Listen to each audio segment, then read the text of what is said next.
الحمد لله نحمده ونستعينه ونستغفره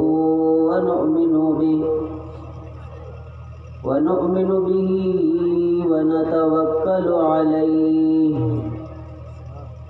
ونعوذ بالله من شرور أنفسنا ومن سيئات أعمالنا من يهده الله فلا مضل له ومن يضلله فلا هادي له ونشهد أن لا إله إلا الله وحده لا شريك له ونشهد أن سيدنا وسندنا وهادينا ومرشدنا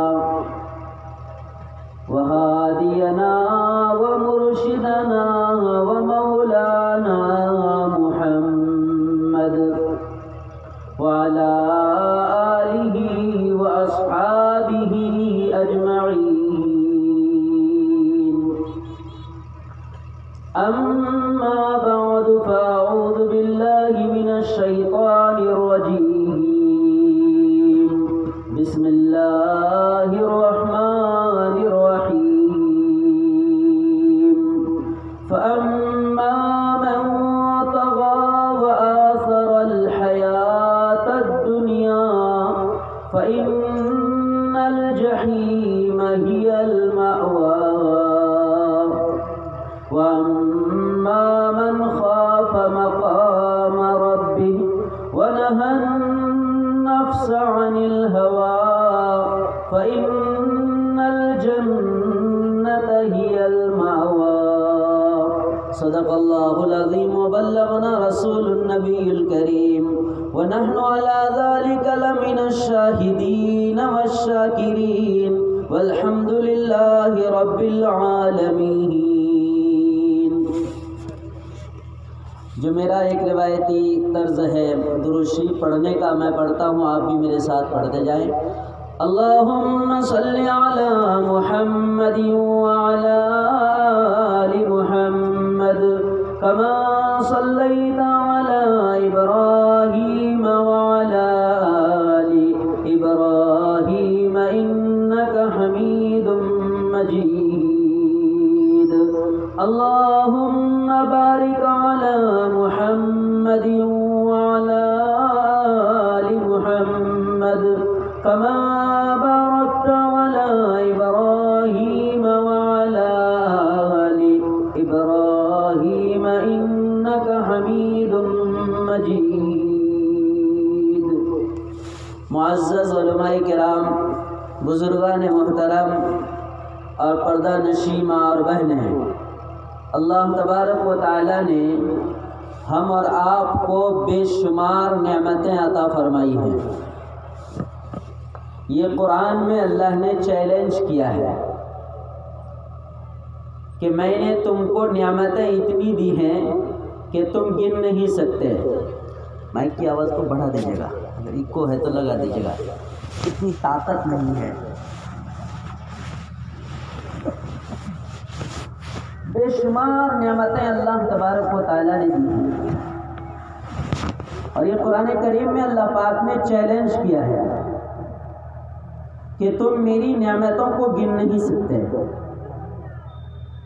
اور یہ بات حقیقت بھی ہے کہ ہم اللہ کی نعمتوں کو نہیں گن سکتے. یہ آسمان کے نیچے، زمین کے اوپر، مشرق سے مغرب، شمال سے جنوب تک، یہ جو اتنا بڑا نظام اللہ پاک نے بنا کر فٹ کیا ہے وہ ہم اور آپ کے لیے ہے. لیکن ہم ایک چھوٹے سے جھوپڑے میں رہ کر یا ایک چھوٹی سی بلڈنگ میں رہ کر ہم اس خالق کائنات کو بھول جاتے ہیں جس نے چیلنج کیا ہے کہ میں نے تمہارے لیے اتنی نعمتیں بنائی ہے کہ تم گن نہیں سکتے. ہماری زندگی ختم ہو جائے گی، ہم کوئی کام کاج نہ کریں، ہم کوئی کسی دوسری مصروفیت میں مشغول نہ ہوں، ایک کاغذ اور قلم لے کر صرف اللہ کی نعمتوں کو لکھنا شروع کر دیجیے. زندگی ختم ہو جائے گی مگر نعمت خداوندی تحریر میں نہیں آ سکتی. یہ میری تقریر نہیں ہے، قرآن میں اللہ تبارک و تعالیٰ نے ایک جگہ چیلنج کیا ہے اور ایک جگہ چیلنج پر اللہ پاک نے تفصیل اور ڈیٹیل بیان کیا ہے. وَإِن تَعُدُّوا نِعْمَةَ اللَّهِ لَا تُحْصُوهَا. او حضرت انسان، روئے زمین پہ رہ کر تم اگر میری نعمتوں کو شمار کرنا چاہو، گننا چاہو، نہیں گن سکتے. یہ تو چیلنج ہوا، اور میں نے اپنے طرف سے کہا کہ زندگی بیت جائے گی مگر نعمت خداوندی ہم اپنا قلم بند نہیں کر سکتے، تحریر میں نہیں لا سکتے، یا گننے میں ہم اپنے شمار میں نہیں لا سکتے. اس کو بھی اللہ تبارک و تعالیٰ نے قرآن کریم میں بیان کیا ہے. قُلْ لَوْ كَانَ الْبَحْرُ مِدَادًا لِكَلِمَاتِ رَبِّي لَنَفِدَ الْبَحْرُ قَبْلَ أَن تَنفَدَ كَلِمَاتُ رَبِّي وَلَوْ جِئْنَا بِمِثْلِهِ مَدَدًا. اے انسان، اگر تم میری نعمتوں کو لکھنا چاہو، میری کلمات کو لکھنا چاہو، میری خدائی کو لکھنا چاہو، میری قدرت کو لکھنا چاہو، میرے نظام کو لکھنا چاہو، کائنات کے جتنے بھی ندیاں ہیں، جتنے بھی دریا اور سمندر ہیں، تمام کے تمام ندیوں اور دریا اور سمندروں کے پانی کو روشنائی بنا دوں اور روئے زمین کے تمام درختوں کو قلم بنا دوں، تم ان تمام قلم سے سمندروں کے پانی کو روشنی بنا کر کے تم میری خداوندی کو لکھنا شروع کرو. سمندروں کے پانی ختم ہو جائیں گے، روئے زمین کے درخت ختم ہو جائیں گے. وَلَوْ جِئْنَا بِمِثْلِهِ مَدَدًا. ایک بار ختم ہو جائے، دوسری مرتبہ لا کر کے بھر دوں، پھر تم لکھتے لکھتے ختم کر ڈالو، مگر میری خدائی کو تم لکھ نہیں سکتے. رب کائنات کی خداوندی اتنی بڑی ہے، اس کے کلمات کو ہم لکھ نہیں سکتے، اور رب پروردگار کے کلمات ہی پوری کائنات ہے. اس لیے کہ وہ لفظ کن کے ذریعے سے پوری کائنات کے ایک ایک چیز کو بنانے کا وہ قدرت رکھتا ہے، لکھ نہیں سکتے. یہ سورج لفظ کن ہو جائے گا، ختم ہو جائے گا، اس رب کے پاس کوئی وقت نہیں لگتا. تو اللہ تبارک و تعالیٰ نے بے شمار نعمتیں ہمیں دی ہے، عطا کی ہیں.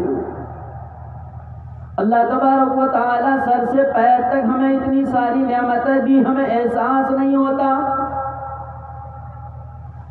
ہمیں دیکھنے کے لیے اتنی خوبصورت آنکھیں عطا فرمائی. اگر ایک آنکھ ضائع ہو جائے، اگر کائنات میں اگر 1 کروڑ میں ایک آنکھ مل رہی ہے تو بندہ جا کر وہاں بھی درخواست کرتا ہے کہ 1 کروڑ روپے لے لو، میری ایک آنکھ لگا دو. تو ہم تو کروڑوں کے مالک پہلے سے ہی ہیں. اللہ تبارک و تعالیٰ فرماتا ہے اگر تمہیں پیر کی قیمت کا اندازہ نہیں تو کسی لنگڑے کے پاس جا کے کھڑے ہو جاؤ جو چلنے کا محتاج ہے. اگر تمہیں کان کی نعمت کا احساس نہیں تو کسی بہرے کے پاس جا کے کھڑے ہو جاؤ جو اپنی ماں کی اور اپنی بیوی کی آواز کو نہیں سن سکتا.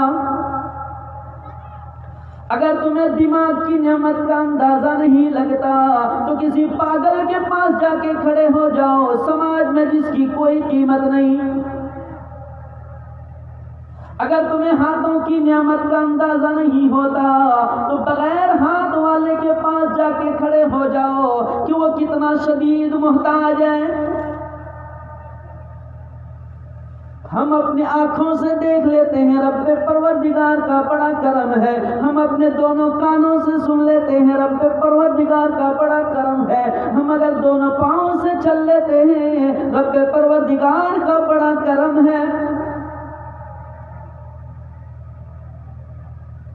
اس لیے بزرگوں نے کتابوں میں لکھا ہے اگر تمہاری آنکھیں صحیح سالم ہے تو 3 چیزیں دیکھا کرو. کتنی چیزیں؟ اگر تم اپنی نظر سے دیکھ سکتے ہو تو 3 چیزیں ضرور دیکھ لو، دیکھنے میں عبادت ہے۔ اگر تمہارے گھر میں قرآن ہے تو اس کو کھول کے بیٹھ جانا، اگر تم تلاوت کر سکتے ہو تو ایک ایک حرف پر 10 نیکی ملیں گی، اور اگر تلاوت کرنی نہیں آتی تو سیکھنے کی کوشش کرنی چاہیے، اور اگر اتنا بھی موقع نہیں تو ایک ایک حرف کو نکال کر دیکھ لیجئے۔ اگر آنکھیں ہیں تو قرآن کو دیکھنا چاہیے، قرآن کو دیکھنا بھی نیکی ہے۔ اگر ہمارے پاس آنکھیں ہیں تو اس آنکھ کا شکر اس طرح ادا کرنا چاہیے، اگر والدین زندہ ہے تو انہوں دونوں آنکھوں سے والدین کے چہرے کو دیکھنا چاہیے۔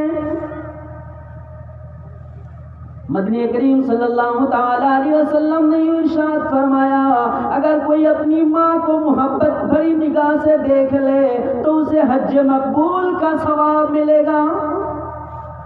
کس چیز کا؟ بزرگوں یہ تقریر سننے کی نیت سے مت سنیے، میں کیا کہہ رہا ہوں ایک ایک جملہ کچھ لے کے اٹھیے گا یہاں سے۔ اگر کسی نے اپنی ماں کو محبت بھری نگاہ سے دیکھ لیا تو اس کو مقبول حج کا ثواب ملے گا۔ ادھر سے ایک صحابی آئے، کہنے لگے اللہ کے نبی صلی اللہ تعالی علیہ وسلم، اگر ہم اپنی ماں کو اٹھ کر صبح سویرے ایک بار نہیں دن میں اگر ہم 100 مرتبہ دیکھ لیں تو کیا ملے گا؟ اللہ کے نبی صلی اللہ تعالی علیہ وسلم نے فرمایا 100 مقبول حج کا ثواب ملے گا۔ سبحان اللہ، یہ میری بات نہیں، یہ اللہ کے رسول کی بات ہے۔ اگر تمہاری دونوں آنکھیں صحیح سالم ہے تو بیت اللہ دیکھ لیا کرنا، کھڑے ہو کر بیت اللہ بھی دیکھنا ثواب ہے۔ تو آنکھیں اگر ہمارے پاس ہیں تو 3 چیزیں دیکھنا چاہیے، قرآن کھول کر قرآن پڑھنا اور دیکھنا چاہیے۔ اگر ماں باپ زندہ ہیں تو ان کے چہرے کو محبت کی نگاہ سے دیکھنا چاہیے۔ اگر ہمارے پاس آنکھیں ہیں تو اور بیت اللہ جانے کی استطاعت ہو، طاقت ہو، قدرت ہو، انتظام ہو تو اللہ کا گھر ان آنکھوں سے دیکھنا چاہیے۔ اور بزرگوں کوئی مشکل نہیں ہے، یہ تینوں اعمال ایسے ہیں جو اعمال ہم اور آپ کی قدرت سے باہر نہیں ہیں۔ قرآن کھول کر کون نہیں دیکھ سکتے؟ ہمارے محترم دوست مولانا عبد الکریم صاحب، ہم لوگ ساتھ میں رہتے تھے پہلے، پھر اس کے بعد تھوڑا دور ہو گئے، ابھی تحفیظ القرآن اکیڈمی چلا رہے ہیں الحمدللہ۔ وہ بچے جو عصری تعلیم اسکول اور کالج میں پڑھ رہے ہیں ان کو حافظ قرآن بنا رہے ہیں، کتنی بڑی بات ہے۔ کالج میں پڑھنے والے بچے حافظ بن رہے ہیں، تو کیوں ہم لوگ حافظ نہیں بن سکتے؟ یا کم از کم ہم قرآن کو پڑھ نہیں سکتے، سیکھ نہیں سکتے؟ اور اسی طرح والدین اگر حیات سے ہیں تو والدین کے چہروں کو محبت کی نگاہ سے دیکھنا چاہیے، ورنہ آج کل اگر بوڑھا بوڑھی ہو گئے تو وہ گھر کے گراؤنڈ کے اندر کے لائق نہیں رہے، وہ باہر کے لائق رہے، صحن میں کھلیان میں سوئیں گے، وہ گھر کے اندر نہیں سوئیں گے، وہ صحن میں اسرا میں سوئیں گے، وہ مین بیڈ روم میں نہیں سوئیں گے، وہ سائڈ کے روم میں سوئیں گے۔ یہ ہم اور آپ ہمارے سماج کا یہ حال ہے، یہ ماحول ہے۔ اور اللہ کے نبی صلی اللہ علیہ وسلم نے مقام اتنا دیا ہے کہ ان کے چہرے کو دیکھ لو پیار سے تو مقبول حج کا۔ ایک آدمی حج کرنے جاتا ہے پیسے خرچ کر کے تو اس کا حج قبول ہوا نہیں ہوا اس میں شک ہے، ضروری نہیں ہے کہ قبول ہو گیا، لیکن اللہ کے نبی فرماتے ہیں پیار سے ایک مرتبہ ماں کے چہرے کو دیکھ لو تو مقبول حج کا ثواب ملے گا۔ ایک صحابی آئے، آ کر کہنے لگے اللہ کے رسول صلی اللہ تعالی علیہ وسلم جنگ کی تیاری چل رہی ہے، میدان جنگ میں مجھے بھی جانا ہے، جبکہ صحابی کو معلوم تھا 3 دن کی جماعت نہیں ہے کہ واپس آنا پڑے گا، صحابی کو معلوم تھا 10 دن کی جماعت نہیں کہ ریٹرن آنا پڑے گا، 40 دن کا چلہ نہیں کہ واپس آنا پڑے گا۔ صحابی رسول کو معلوم تھا میدان کارزار میں جانے کے بعد واپسی کوئی یقینی نہیں، معلوم تھا صحابی کو۔ اور نبی پاک علیہ السلام نے ان سے ایک سوال کر لیا، صحابی رسول کہنے لگے اللہ کے نبی مجھے بھی جنگ میں جانا ہے، اللہ کے نبی صلی اللہ تعالی علیہ وسلم نے فرمایا کیا تمہاری ماں حیات سے ہے؟ کہنے لگے کہ ہاں ہے۔ کہنے لگے کہ اپنی ماں کی خدمت کر، اسی میں تمہیں جہاد کا ثواب ملے گا۔ اب اندازہ لگائیے، میدان جنگ میں اگر کوئی شہید ہو جاتا ہے تو قرآن کریم میں باضابطہ اس کے اعزاز میں آیتیں اور فضیلتیں ہیں، اور اللہ کے رسول صلی اللہ تعالی علیہ وسلم فرماتے ہیں کہ ماں کی خدمت کر، اسی میں تمہیں جہاد کا ثواب ملے گا۔ اور تیسری بات میں نے بتائی، آنکھیں اگر ہمارے پاس ہے تو خانہ کعبہ کو دیکھنا چاہیے۔ تو ہمارے پاس ہمارے علاقے میں جتنے امیر لوگ ہیں نا، ان لوگوں کے لیے حج یا عمرہ کرنا کیا مشکل ہے۔ اس علاقے میں بھی کروڑوں پتی لوگ پڑے ہیں جی، پیسے کے اعتبار سے بھی، زمین و جائیداد کے اعتبار سے بھی کروڑوں پتی لوگ پڑے ہیں ہر گاؤں میں۔ تو 2.5-3 لاکھ کا حج تو کیا کریں گے، وہ 60-70 ہزار کے عمرہ کرنے کی تک نیت نہیں کرتے ہیں۔ کرنا چاہیے، نہیں ہو پاتا ہے۔ عام نارمل لوگ آپ پیسے جمع کیجئے باضابطہ، 2-5 سال میں 60-70 ہزار روپے آپ کے پاس جمع ہو جائے گا۔ ایک مرتبہ اللہ کے رسول کے روضہ اور اللہ کے گھر خانہ کعبہ کو دیکھ کر کے آئیے۔ اور وہاں جانے کا نفع یہ ہے کہ خانہ کعبہ پر پہلی نگاہ جو پڑے گی نا، پہلی نگاہ وہاں پر آدمی جو دعا کرے گا وہ دعا 101%، 101 تک کا قبول ہوگی، یہ اللہ کے نبی نے فرمایا۔ اور روضہ رسول پر ہم یہاں جتنا عشق رسول کا دعویٰ کریں، عشق سچا تو یہ ہے کہ آپ یہاں سے رخت سفر باندھیے اور یہاں سے سفر کر کے آپ روضہ رسول کے پاس جا کر کھڑے ہو کر آپ صلاۃ و سلام پڑھیے۔ کھڑے ہو کے وہاں جا کر اس بات کا احساس ہوتا ہے کہ میں اللہ کے رسول کے سامنے کھڑا ہوں۔ الحمدللہ ہم کو جانے کا اتفاق ہوا، ہم دیکھ کے آئے۔ ہم دعا کرتے ہیں کہ اس مجمع میں جتنے حضرات ہیں اللہ تعالیٰ سب کو اپنے گھر کا دیدار کرا دے۔ آمین۔ بڑا پیارا منظر ہے۔ میں پہلی بار گیا تھا تو ہمارے جو امیر صاحب تھے، جو طواف میں اور دیگر اعمال میں شریک تھے، عمرہ میں اعمال سے فارغ ہو گئے تو ایک سائڈ میں لے کے کھڑے ہو گئے اور کہنے لگے یہاں کھڑے ہو کر ابھی ذکر و اذکار کچھ نہیں کرنا ہے، تسبیح اللہ سب بند کرو، خانہ کعبہ کے غلاف کو، دیواروں کو نظر بھری محبت بھری نظر سے دیکھتے رہو، اس لیے کہ اللہ کے رسول نے فرمایا ہے کہ خانہ کعبہ کو دیکھنا بھی ثواب ہے۔ حرم میں کھڑے ہو کر خانہ کعبہ اللہ کے گھر کو دیکھ رہے ہیں، اس سے بڑی خوش نصیبی انسان کی کیا ہو سکتی ہے؟ کچھ نہیں ہے زندگی میں بزرگوں، کچھ کر کے اگر جائیں گے اس دنیا میں سے تو عقل مند انسان ہوگا۔ اللہ کے رسول صلی اللہ تعالی علیہ وسلم نے کائنات کے سب سے بڑے عقل مند آدمی کا پتہ دیا ہے کہ جو مرنے سے پہلے مرنے کی تیاری کرے وہ سب سے بڑا عقل مند انسان ہے، اور اگر مرنے سے پہلے مرنے کی تیاری نہ ہوئی، دنیا میں چاہے کتنے بڑے عہدے والے ہو جاویں، چاہے کتنے بڑے پیسے والے ہو جاویں، چاہے کتنے بڑے بلڈنگوں والے عمارتوں والے ہو جاویں، کتنے بڑے کاروبار بزنس و تجارت والے ہو جاویں، کتنی بڑی زمین و جائیداد کے مالک ہو جاویں، اگر انہوں نے قبر کی تیاری نہ کی تو مرنے کے بعد، آنکھیں بند ہونے کے بعد جب قبر میں جائے گا تو اس سے بڑا بے وقوف کوئی نہیں ہوگا۔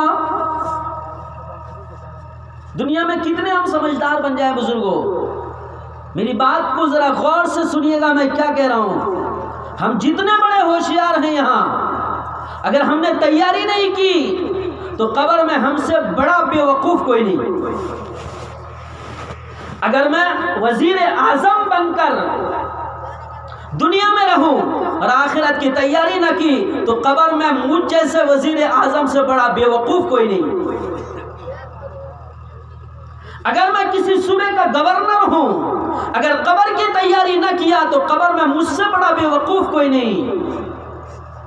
اگر میں MLA ہوں، میں نے قبر کی تیاری نہ کی، دنیا میں تھا میں اتنا بڑا MLA، تھا میرا اتنا بڑا پاور، تھا میرے فون کی حیثیت، تھی میری زبان کی اور بولی کی حیثیت، اگر قبر کی تیاری نہ ہوئی تو قبر میں جانے کے بعد اس سے بڑا بے وقوف کوئی نہیں ہوگا۔ اگر علاقے کا پردھان ہے، ممبر ہے، یا ممبر کرسی میں بیٹھنے والا مولوی ہے، عالم ہے، مفتی ہے، قاضی ہے، اگر زندگی میں عمل نہیں ہے، اگر انہوں نے تیاری نہیں کی قبر کی، تو مرنے کے بعد اس سے بڑا بے وقوف کوئی نہیں ہے۔ میں اپنے کو بھی مخاطب کر رہا ہوں۔ دنیا کے نشے میں ایک سے ایک آدمی گھوم رہا ہے، دولت کے ریل پیل میں زندگی گزار رہا ہے، مہنگی مہنگی گاڑیوں میں گھوم رہا ہے، شاندار شاندار بنگلے بنائے ہوئے ہیں، بچوں کو اعلیٰ تعلیم دلا رہے ہیں۔ پتہ چلا کہ حضور اعظم قبر کے لیے کوئی تیاری نہیں کر رہے ہیں۔ میرا یہ پیغام جانا چاہیے کانوں تک کہ اس سے بڑا بے وقوف پھر قبر میں کوئی نہیں ہوگا۔ ابھی ہمارے محترم دوست قاری عبدالکریم صاحب نے قبر کے 3 سوالات کے بارے میں بتلایا احادیث کی روشنی میں۔ انہی تینوں سوالوں اور جوابوں کو میں دوہرا رہا ہوں، اس لیے کہ میں نے اس کی تفسیر کتابوں میں پڑھی ہے، محدثوں کی زبان سے سنی ہے، تو میں وہ باتیں شیئر کرتا ہوں۔ انسان جب مر جاتا ہے اس کی روح نکل جاتی ہے، لوگ اسے لے جاتے ہیں قبرستان کی طرف دفن کرنے کے لیے۔ قبر میں لے جا کر لوگ دفن کر دیتے ہیں۔ دفن کرنے کے بعد جب لوگ وہاں سے ہٹ جاتے ہیں، کتابوں میں لکھا ہے 40 قدم بھی نہیں ہٹنے پاتے کہ 2 فرشتے منکر و نکیر آ کے بیٹھ جاتے ہیں، مردے کو اٹھا کر بٹھا دیتے ہیں۔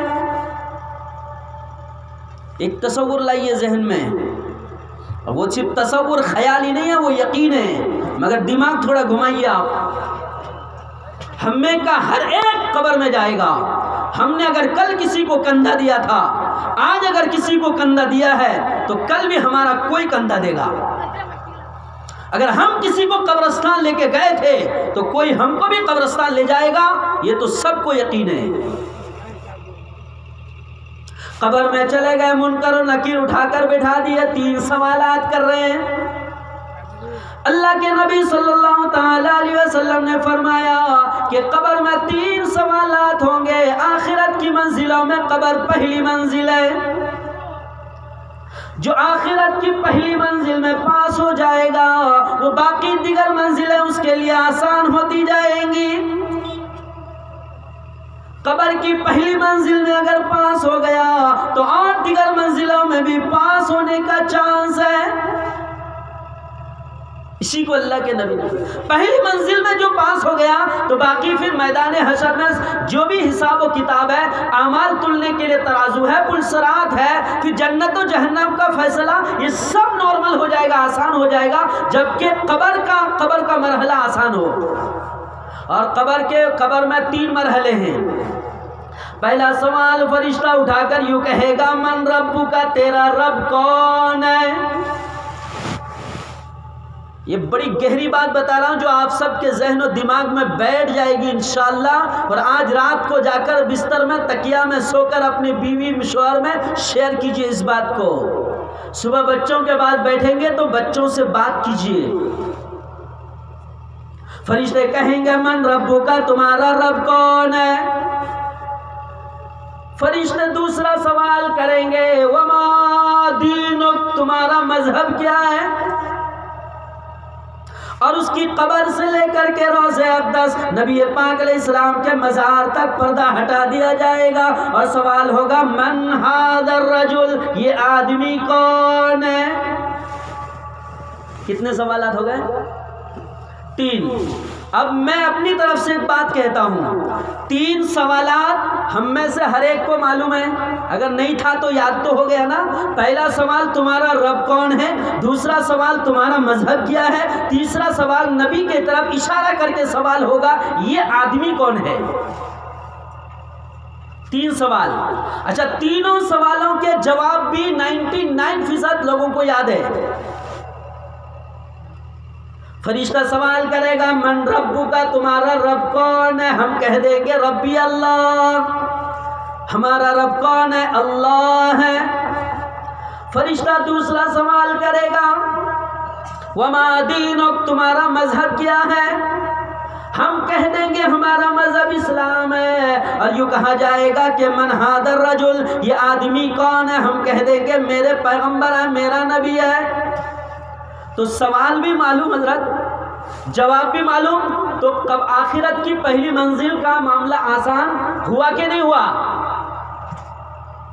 سوال یاد ہو گیا، تمہارا رب کون ہے، تمہارا دین کیا ہے، یہ آدمی کون ہے؟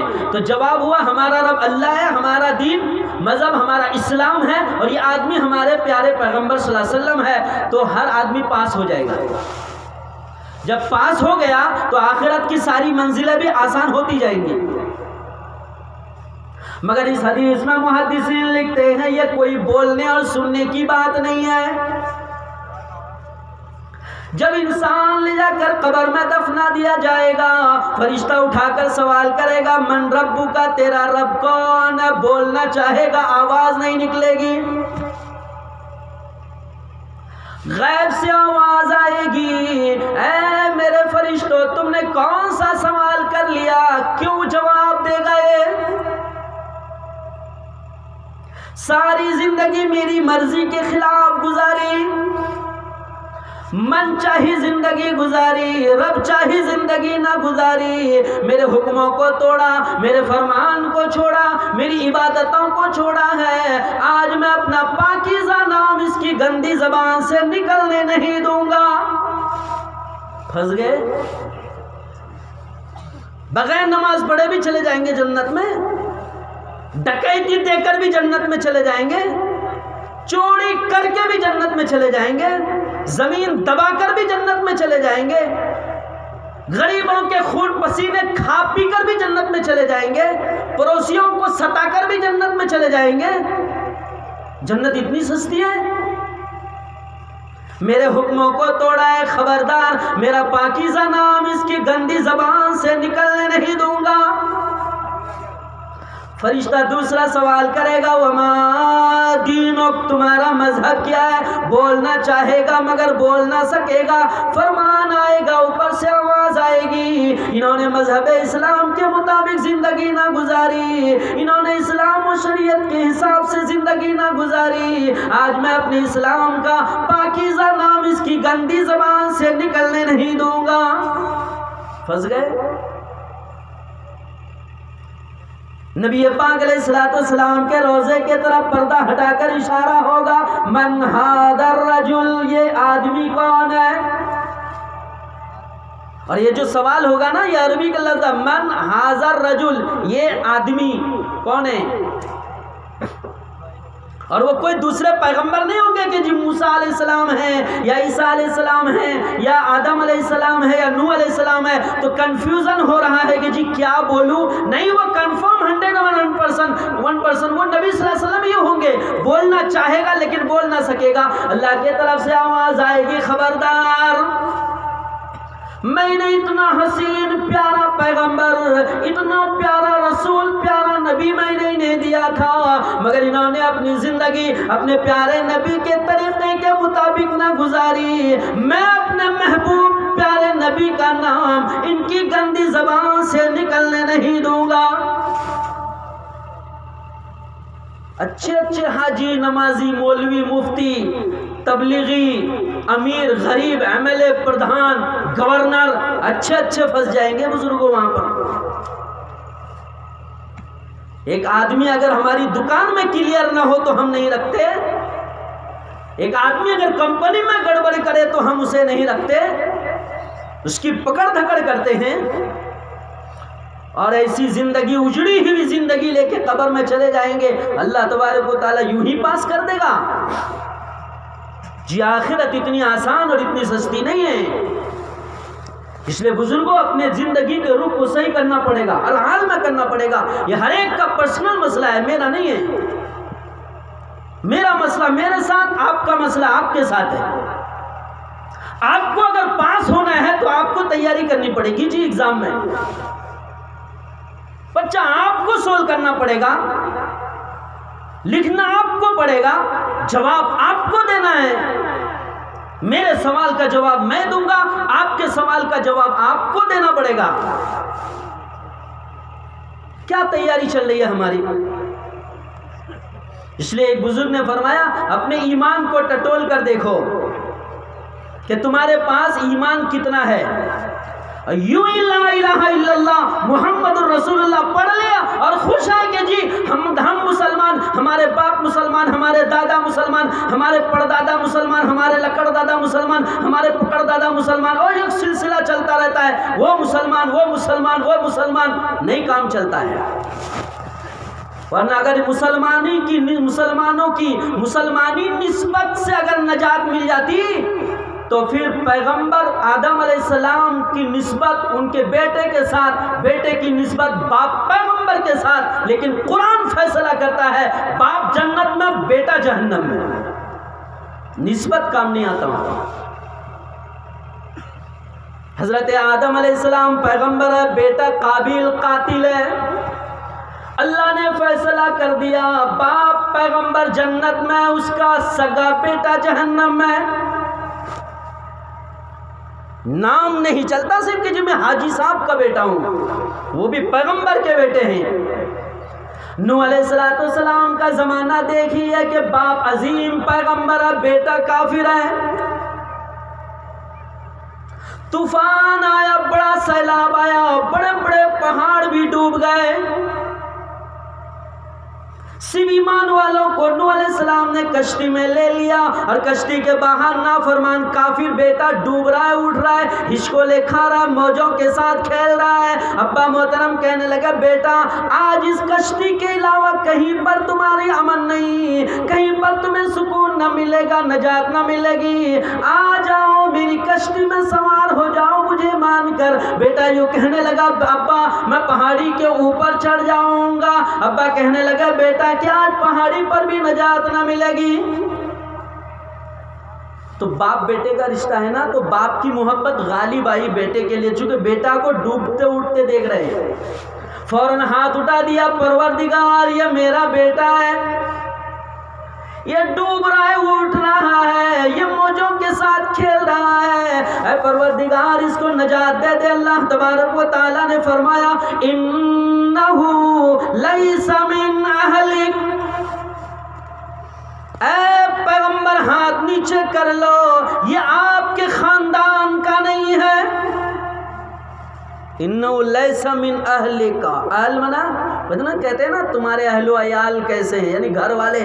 نوح علیہ السلام نے فرمایا میرا گھر والا بیٹا ہے. اللہ نے فرمایا انہو لیس من اہلک، یہ آپ کے فیملی کا آدمی نہیں ہے. نام نہیں چلتا جی میں حاجی صاحب کا بیٹا ہوں، اور پیغمبر کے بیٹے کو نجات نہ ملے ایمان نہ ہونے کی وجہ سے. تو ہمارے پاس صرف کلمے کا بول اگر ہے اور زندگی میں اعمال اگر نہیں ہے نا بزرگوں، تو اچھے اچھے قبر میں پکڑے جائیں گے. تو ہم ٹٹولے کہ ہمارا ایمان کتنا ہے ہمارے پاس. اس کا تھرمامیٹر دو ہے. ایک ہے ایک صحابی کے سوال پر جو نبی نے جواب دیا ہے، اور ایک ہے ہمارا خود اپنے پاس. یہ دو طریقے ہیں ایمان چیک کرنے کے. ایک صحابی آ کر سوال کرنے لگے اللہ کے نبی صلی اللہ تعالی علیہ وسلم آپ ہمیں کوئی علامت بتائیں، ہمیں پتہ کیسے چلے گا کہ ہمارے اندر ابھی ایمان موجود ہے یا نہیں. صحابہ تھے بڑے تازہ تازہ ایمان قبول کرنے والے عظیم ترین صحابہ تھے، پکے ایمان والے، مگر اس کے باوجود آ کر رسول اللہ صلی اللہ علیہ وسلم سے سوال کر رہے ہیں اللہ کے رسول ہمیں پتہ کیسے چلے گا کہ ہمارے اندر ابھی ایمان ہے یا نہیں ہے. تو اللہ کے رسول صلی اللہ تعالی علیہ وسلم نے ان کو تھرمامیٹر بتایا، چیک کر لینا. اذا سرتک حسنتک وساءتک سیئتک فانت مؤمن. جب تمہاری نیکیاں تمہیں خوش کر دے اور تمہارے گناہ تمہیں غم میں ڈال دے تو سمجھ لینا ایمان ہے. جب تمہاری نیکیاں کرنے پر تمہارا دل خوش ہو جائے اور خوش ہو کر تم نے دن گزار دیا، اور کسی دن اگر تم نے گناہ کر لیا، اس گناہ کے وجہ سے تم نڈھال ہو کے گر گئے، تو تم سمجھ لینا کہ تمہارے اندر ایمان موجود ہے. اب اپنے آپ کو لے جا کے فٹ کرتے ہیں ہم کہ نیکیوں پر ہمیں خوشی تو ہو ہی جاتی ہے الحمدللہ، لیکن گناہ پر کتنا غم ہوتا ہے. کسی کو گالی دینے کے بعد آج تک کسی نے افسوس کیا ہے؟ کسی کو ایک تماچا مارنے کے بعد آج تک کسی نے افسوس کیا ہے؟ کسی کے ساتھ جھگڑا کر کے برا بھلا کہہ دینے کے بعد کسی نے افسوس کیا ہے؟ تو ہماری نیکیاں اگر ہمیں خوش کر دے، ہماری نیکیاں ہمیں خوش کر دے اور ہمارے گناہ ہم کو غم میں ڈال دے، تو اس کا مطلب یہ ہے کہ ہمارے اندر ایمان موجود ہے۔ تو ایک تو چیک کرنے کا آلہ یہ ہے،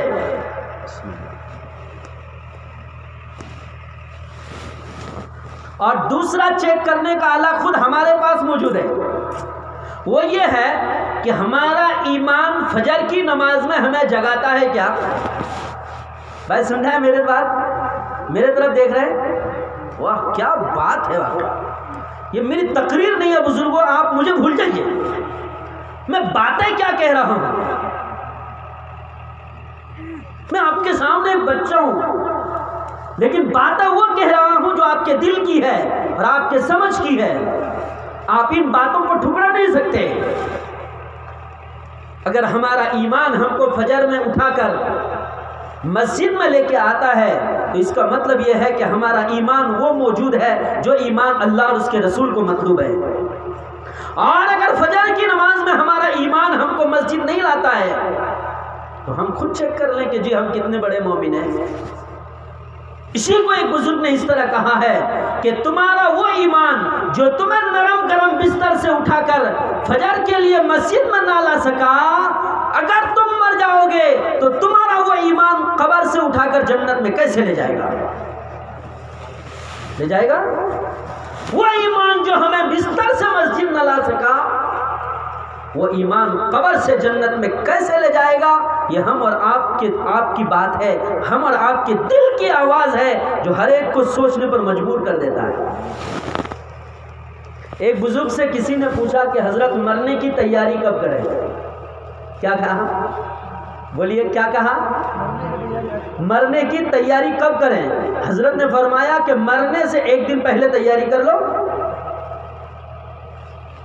اگر تمہیں شام کو مرنا ہے تو صبح سویرے اٹھو، نہا دھو کر مصلی دبا کر اور ایک ہاتھ میں قرآن لے کر تسبیح لٹکا کر کے وضو کر کے عطر خوشبو لگا کر پاک صاف ہو کر مسجد کے کونے میں جا کے بیٹھ جاؤ اور ایک دم ذکر و تلاوت نوافل اللہ اللہ اللہ سبحان اللہ الحمدللہ لا الہ الا اللہ پڑھتے پڑھتے مغرب میں مر جاؤ۔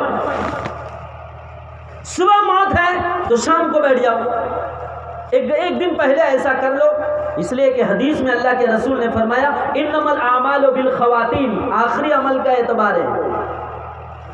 اتنے بہترین موت آئے گی تمہیں کلمہ پڑھتے پڑھتے، قرآن دیکھتے دیکھتے، سجدہ میں سر رکھتے رکھتے تمہیں موت آئے گی، ایک دن پہلے تیاری کر لینا۔ تو وہ بھی سمجھدار تھے، وہ کہنے لگے حضرت اگر مرنے سے ایک دن پہلے تیاری کرا جس طرح آپ نے زبردست نسخہ بتایا ہے تو یہ تو ہمیں معلوم نہیں ہے کنفرم کہ ہم مریں گے کس دن، ہے کسی کو پتا؟ تو پھر یہ پتا کیسے چلے گا کہ ایک دن پہلے ہم تیاری کریں؟ یہ تو پتا نہیں کہ ہم کل مر جائیں گے۔ اچھا کوئی مرنا بھی نہیں چاہتا ہے۔ یہاں ایک زبردست بات ایک بزرگ نے یہ ارشاد فرمائی، جنت کس کو چاہیے؟ ذرا ہاتھ اٹھائیں تو تھوڑا اٹھا لیجیے نا، ہم ایک بات کہیں گے، آپ بھی اٹھائیے بزرگ، آپ ابھی سنیں، میں بھی اٹھاتا ہوں۔ سب کو جنت چاہیے نا، سب کو جنت۔ بڑی زبردست بات بزرگ نے ارشاد فرمائی، لیکن جلدی کس کو چاہیے؟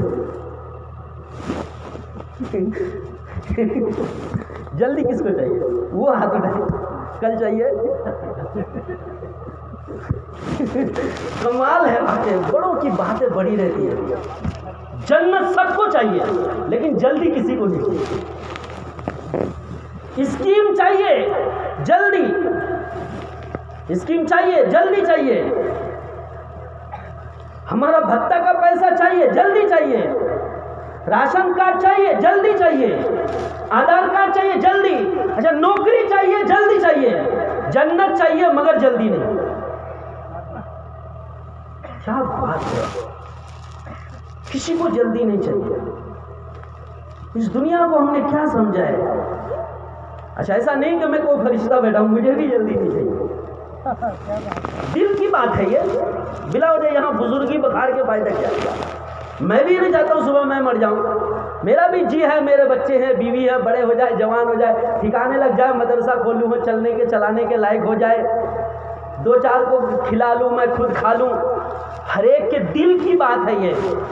تو بزرگ نے فرمایا کہ مرنے سے ایک دن پہلے تیاری کر لو. تو کہنے لگے حضور اعظم ہمیں تو یہ پتہ نہیں کہ ہم کس دن مریں گے، تو ہم تیاری کس طرح کریں؟ تو حضرت نے جلال میں آ کے فرمایا جب تمہیں یہ معلوم نہیں کہ تم مرو گے کس دن، تو پھر اپنی زندگی کے ہر دن کو اپنا آخری دن سمجھ کر عمل کرو. کیا کرو؟ اپنی زندگی کے ہر دن کو اپنا آخری دن سمجھ کر عمل کرو. کیا پتا صبح ہو نہ ہو، کیا پتا بیدار ہو نہ ہو، کس نے دیکھا ہے کل، کیا پتا چراغ وہی بجھ جائے، کیا پتا صبح کو بیوی کی آواز نہ سن سکیں، کیا پتا ہم اپنی آواز بچوں کو نہ سنا سکیں. کل کسی نے نہیں دیکھا ہے. سونے کی دعا کس کو یاد ہے بزرگوں؟ کمال ہے. اللہم بسمکا اموتو. اموتو کا ترجمہ ہے مرنا، سونا نہیں ہے. علماء کرام سے پوچھئے، اموتو کا ترجمہ ہے مرنا، سونا ترجمہ کرتے ہیں، ورنہ عربی ڈکشنری میں اموتو کا ترجمہ سونا نہیں ہے، اموتو کو ترجمہ مرنا ہے. اور آگے کیا پڑھتے ہیں؟ وہ احیا. احیا کا ترجمہ بیدار ہونا نہیں ہے، زندہ ہونا ہے. آدمی بول کے سوتا ہے بستر میں، اے اللہ تیرے نام سے میں مرنے جا رہا ہوں. بول کے سو رہا ہے اور اتنا بے خبر سو رہا ہے. بول کے سو رہا ہے اے اللہ تیرے نام سے میں مرنے جا رہا ہوں. صبح اگر میں زندہ ہو گیا تو تیرا کرم ہے، تو زندہ کر دے تو تیرا احسان ہے. اس لیے بزرگوں دل صاف رکھنے چاہیے، زندگی بھی کلیئر رکھنی چاہیے، زندگی کلیئر رکھنی چاہیے. کبھی بھی اللہ کی طرف سے بلاوا آ جائے تو جانے میں کوئی ہچکچاہٹ نہ ہو. کیا ہم میں سے ہر ایک کو یہ تیاری نہیں چاہیے؟ نہیں کرنی ہے یہ تیاری؟ کتنے دن جینا ہے؟ زیادہ سے زیادہ 60 70 80 سال، پھر تو جانا ہی ہے نا. ایک مرتبہ نبی کریم صلی اللہ تعالی علیہ وسلم نے ایک بڑی بات ارشاد فرمائی. دیکھیے کبھی کبھی چھوٹے چھوٹے اعمال ایسے ہوتے ہیں نا جو نجات کا ذریعہ ہوتا ہے. اس کی میں مثال پیش کر رہا ہوں. چھوٹے چھوٹے اعمال نجات کا ذریعہ ہوتا ہے کبھی کبھی، اور وہ چیزیں ہمارے لیے بڑی مشکل بن گئی ہے.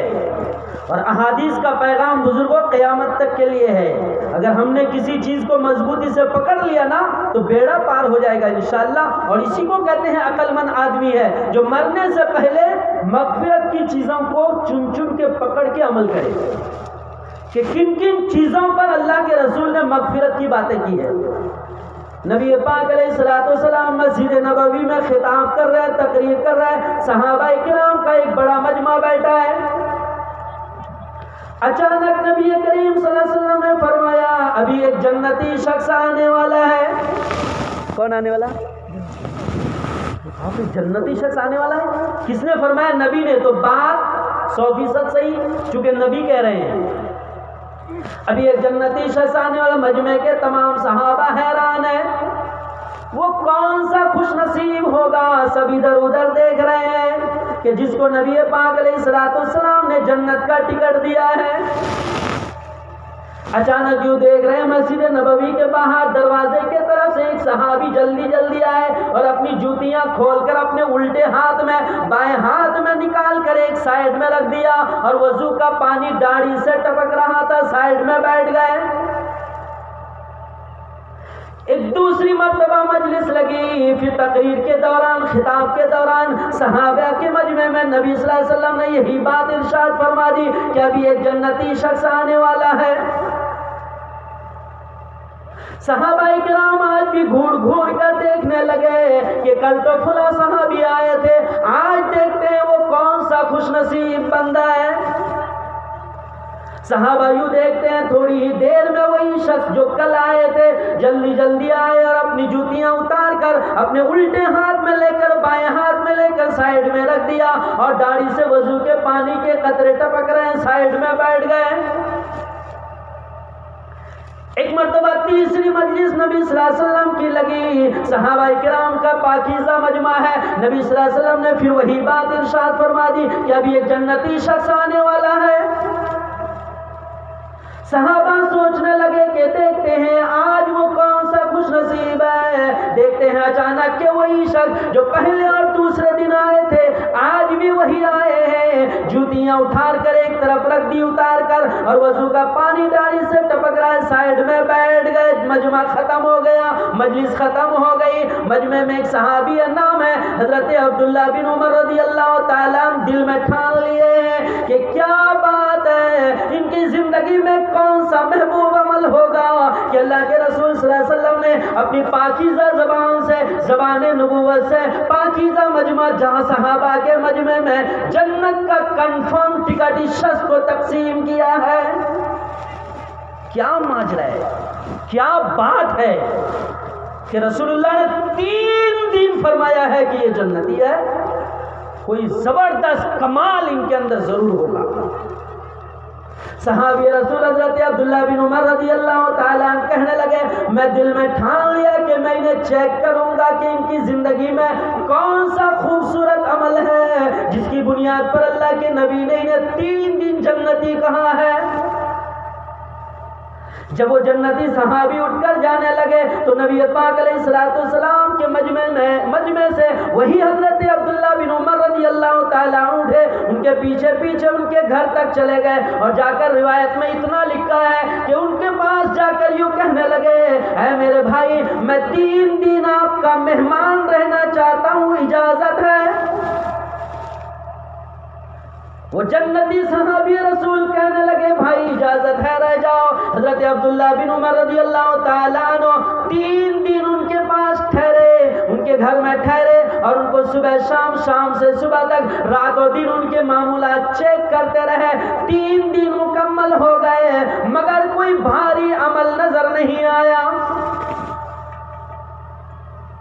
حضرت عبداللہ بن عمر رضی اللہ تعالیٰ عنہ کہہ رہے تھے کہ میں سوچ رہا تھا شاید رات بھر مصلی میں رہتے ہوں گے، شاید رات بھر تلاوت کرتے ہوں گے، شاید رات بھر عبادت کرتے ہوں گے، سجدے میں رہتے ہوں گے، اللہ اللہ کرتے ہوں گے، اور کوئی دیگر نیک عمل ہوگا، لیکن میں نے عام نارمل وہی عمل دیکھا جو ہم کر رہے تھے وہی کر رہے تھے۔ 3 دن کا وقفہ گزر گیا تو 3 دن کے بعد میں نے کہا میرے بھائی مجھے جانے کی اجازت دو۔ صحابی رسول کہنے لگے بھائی چلے جاؤ۔ حضرت عبداللہ بن عمر رضی اللہ تعالیٰ عنہ کہنے لگے کہ میں تو یہاں 3 دن قیام کیا جس مقصد سے وہ تو مجھے حاصل نہ ہوا، پر دل میں صبر نہیں ہو رہا، میں پوچھ ہی لوں، پوچھ ہی لیتا ہوں جی۔ کہنے لگے جناب عالی محترم، اللہ کے نبی کے پیارے دوست، اللہ کے رسول صلی اللہ علیہ وسلم نے 3 دن آپ کے بارے میں فرمایا کہ ایک جنتی شخص آنے والا ہے، 3 دن آپ ہی آئے، میں چیک کرنے کے لیے 3 دن آپ کے پاس رہا مگر مجھے کوئی نیا عمل، کوئی بڑا عمل، الگ عمل، ایکسٹرا عمل نظر نہیں آیا۔ میرے بھائی بتا دے کون سا پیارا عمل آپ کرتے ہو؟ جنتی صحابی رسول اچانک کہنے لگے نہیں بھائی مجھے بھی تو کچھ پتا نہیں، جو تم نے دیکھا وہی، پر اتنی بات ضرور ہے شاید اللہ کو وہ بات پسند آ گئی ہو، میری زندگی کے 2 معمولات ہیں۔ یہ سنیے مزے کی بات، لینے کی بات۔ جب میں رات کو بستر میں سونے کے لیے جاتا ہوں تو روئے زمین کے جتنے لوگ ہیں سب کو معاف کر کے سوتا ہوں۔ سن رہے بزرگ کیا کہا میں نے؟ جب میں رات کو بستر میں سونے کے لیے جاتا ہوں میں سب کو معاف کر کے سوتا ہوں۔ اے پروردگار صبح سے شام تک اگر کسی کو میری ذات سے تکلیف پہنچی تو میں نے معاف کر دیا، کسی نے مجھے تکلیف دی میں نے معاف کر دیا۔ میرا دوسرا عمل یہ ہے جب میں رات کو سونے کے لیے جاتا ہوں رب پروردگار سے معافی مانگ کے سوتا ہوں، اے پروردگار میں نے مخلوق کو معاف کر دیا، اے خالق کے کائنات تو مجھے معاف کر دے۔ حضرت عبداللہ بن عمر رضی اللہ تعالیٰ کہنے لگے یہی تو عمل ہے جس کی بنیاد پر اللہ کے رسول صلی اللہ علیہ وسلم نے آپ کو جنتی کہا ہے۔ جنتی صحابی رسول کہنے لگے یہ تو عمل میری زندگی میں ہے، ہو سکتا ہے رب پروردگار کو پسند آ گیا ہو، پھر رب پروردگار نے جبریل علیہ السلام کو بتا دیا ہو کہ جاؤ جبریل میرے نبی سے کہہ دو فلاں صحابی کے پیٹ میں، فلاں صحابی کے سینے میں، فلاں صحابی کے ذہن و دماغ میں، فلاں صحابی کے زندگی میں دو عمل ہے، سب کو معاف کر کے سوتے ہیں، اللہ سے معافی لے کے سوتے ہیں، میں نے ان کا نام جنت میں لکھ دیا، اے نبی آپ بھی کسی بھی مجمع میں ان کو جنتی بول سکتے ہو۔ اتھارٹی اللہ کی طرف سے، ورنہ پیغمبر کی بھی شان نہیں ہے کہ کسی کو جنتی بنائے، نہیں، جب تک وہاں سے فائنل نہیں آئے گا پیغمبر کے پاس تب تک پیغمبر بھی نہیں بول سکتے کہ تو جنتی ہے۔